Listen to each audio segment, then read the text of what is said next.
Hello, my name is Bill Lupton. Thank you for joining me on this watercolour demonstration. It's a Lakeland scene, a nice dramatic sky, tall mountains and a lake. Hope you enjoy it and I'll keep you informed as we go along.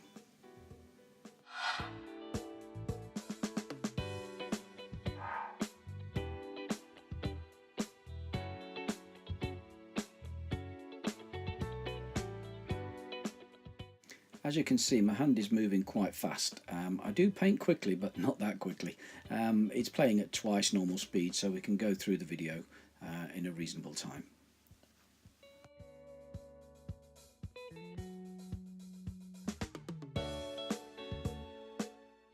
Well, I started by wetting all of the sky area with a very pale blue. Now all I'm doing is tapping in some cloud shapes, negative painting, using the same blue paint but a stronger mix.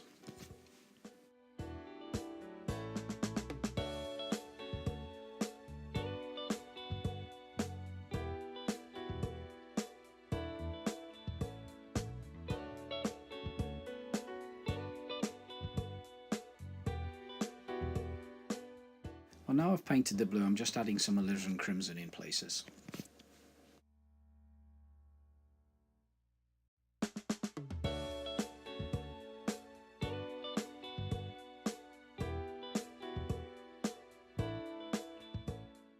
If you do like my style of painting, just letting you know that if you check out my website, you'll see that I do regular classes and painting courses and holidays.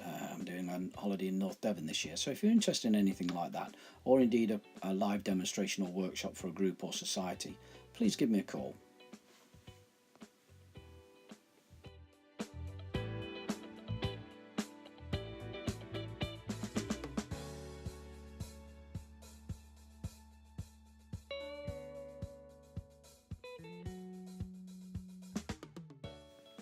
Well, I'm just painting the lake now. I'm using the same colours that are used in the sky, but trying to keep the strokes horizontal.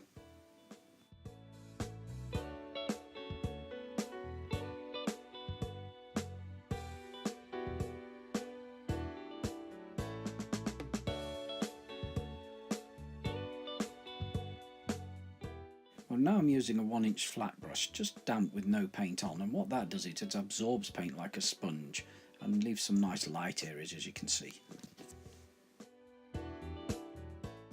My intention is to paint some warm coloured mountains in the background, so I'm just using some warm colour, painting the reflections now into the damp lake.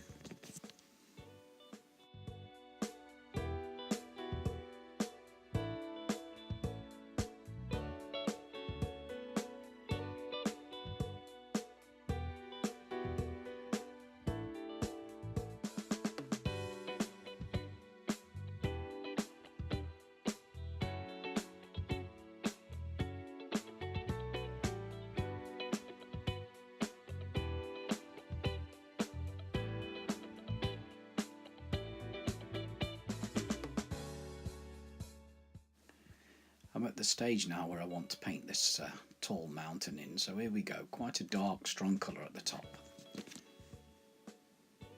And then I'm using some water to weaken that colour as I come down, so I've got a whole variety of tone and shade.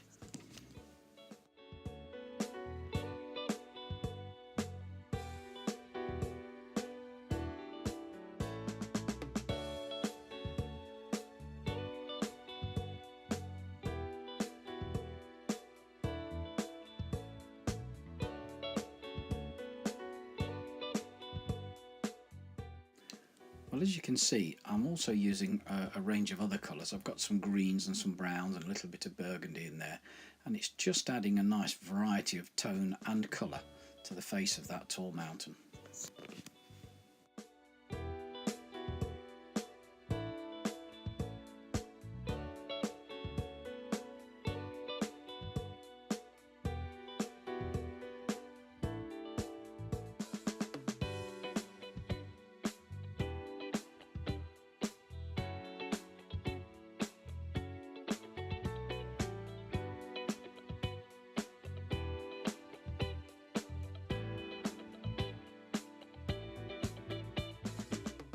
I want to be quite careful as I come down to the water's edge because I want to add a few trees or something in there just to highlight that line across the bank there.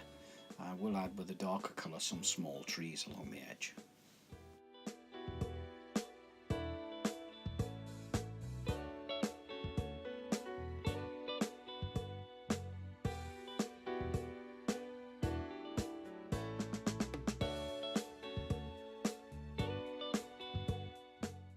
I don't know if you could actually see it when we started the painting, but there was a drawing of a mountain in the background, and I'm just using a very pale mauve colour so it sinks really well back, and then I'll add a touch of yellowy green into that misty valley.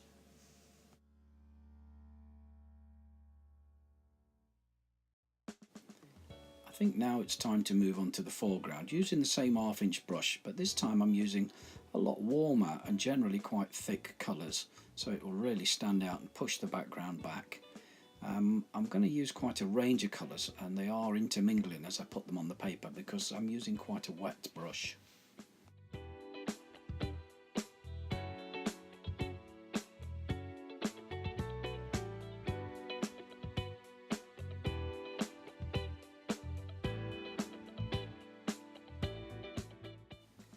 And now I'm just adding a few darks just to highlight a few undulations in that little bit of a hillside coming down towards the water.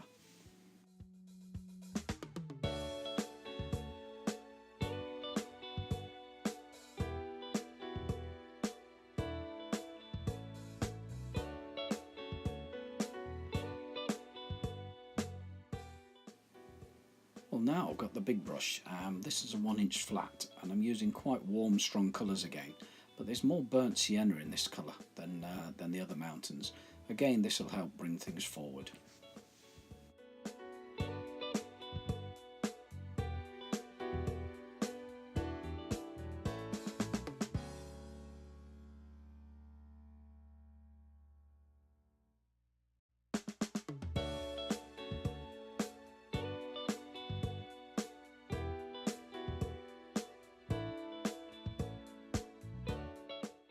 You can actually see a big difference between this particular colour and all the other colours on the painting. This is nice bright oranges and bright greens, so I'm using lots of burnt sienna and lemon yellow to bring this really well forward now.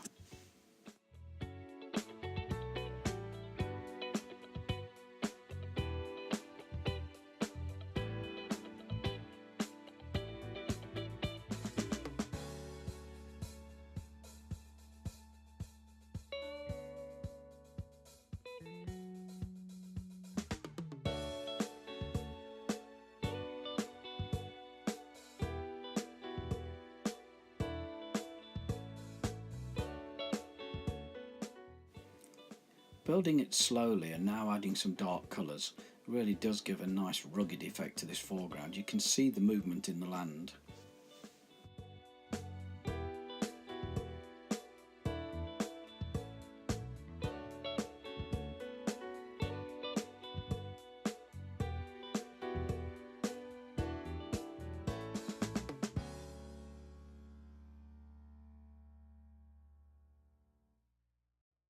While it's still damp, you can use a knife or the corner of a credit card, as I'm using here, just to scratch in some grasses, and also if you turn it round and use the edge you can scrape in some rocks.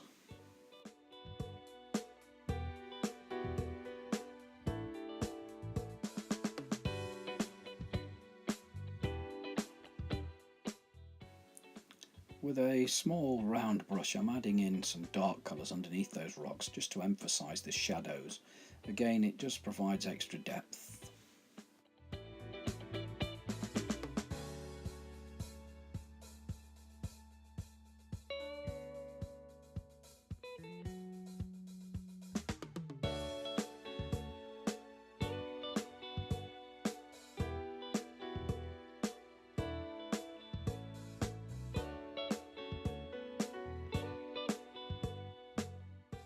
I just feel that I need something on that middle distant hill just against the lake there, so I'm using a rigger brush and dropping in a small tree.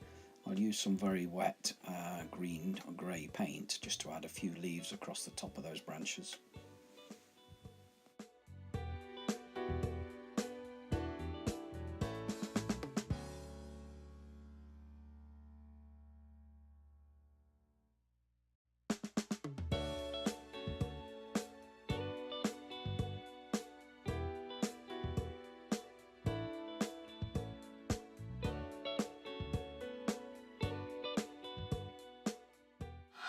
Okay, I think it needs a bit of life, so I'm just using the rigger brush to add a large buzzard into the sky.